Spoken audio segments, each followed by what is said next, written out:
Ustaz Fathul Bari kita kata tadi tanda-tanda kiamat banyak kerosakan dan sebagainya. Dan saya rasa demonstrasi ini juga merupakan bukti tanda-tanda hari akhirat. Bagi siapa yang berdemonstrasi mungkin dia nak commit to this particular hadis. Nak kata buat demonstrasi maka tak ada kerosakan. Tak, buat demonstrasi banyak-banyak.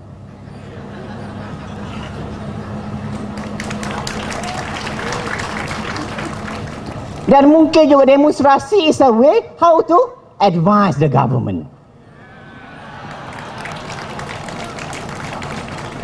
Nak bagi nasihat.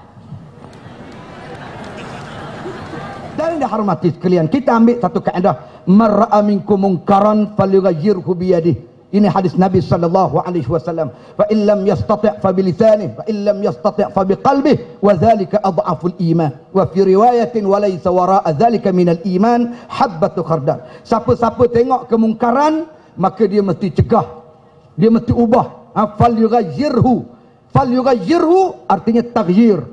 Hendaklah dia ubah dengan tangannya. Biyadihi ay bimulki, dengan kemampuan, keupayaannya.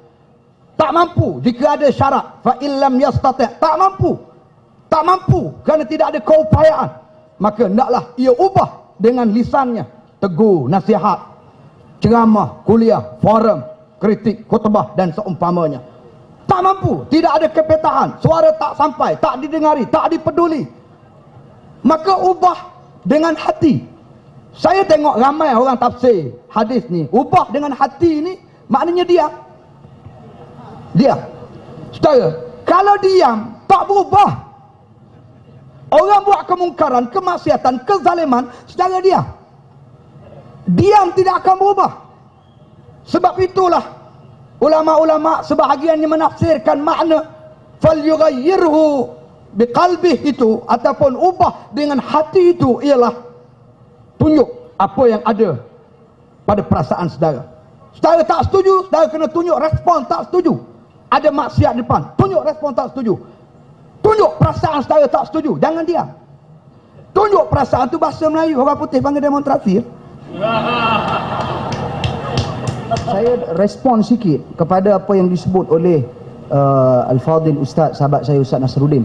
Saya tetap dalam isu ini, saya menghormati perbezaan pendapat yang ada. Walaupun saya berpendirian demonstrasi ini merupakan perkara yang tidak bertepatan dengan Islam, beliau pula menyatakan pandangan yang kedua, melihat kepada objektif dan tujuan. Akan tetapi saya kurang bersetuju satu perkara, iaitu berkaitan dengan tafsiran hadis Nabi sallallahu alaihi wasallam, wa man lam yastati' fa biqalbihi. Siapa-siapa yang tak mampu, dia kena guna hati dia, dia kena ubah dengan hati dia.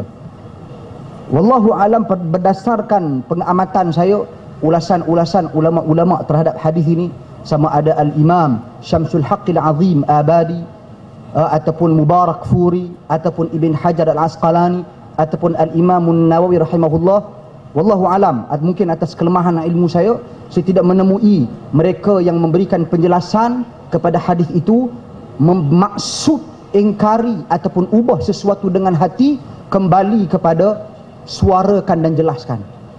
Sebaliknya, para ahli ilmu menyusun peringkat dan kaedah mengingkari kemungkaran, bermula dengan secara terang-terangan dengan menggunakan tangan, kemudian susulannya dengan menggunakan lisan.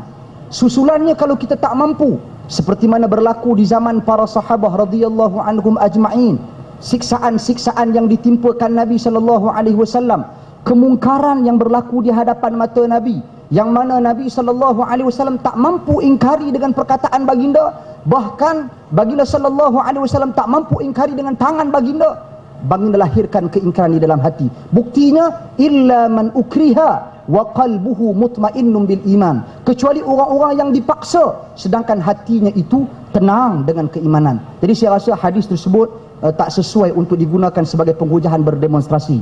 Bahkan hadis yang sepatutnya digunakan, hadis yang saya sebutkan di awal tadi, akhrij mata'ak, perselisihan di kalangan jiran, Nabi suruh orang tu, jiran tu, keluarkan barang dia keluar rumah. Itu di antara dalil yang agak munasabah digunakan untuk keharusan berdemonstrasi. Walaupun saya tak setuju pandangan ni, tapi saya tidak menyatakan kaedah untuk kita menggunakan dalil perlu kepada ulasan dan penjelasan yang tepat sesuai dengan metodologi para ahli ilmu dan para ulama.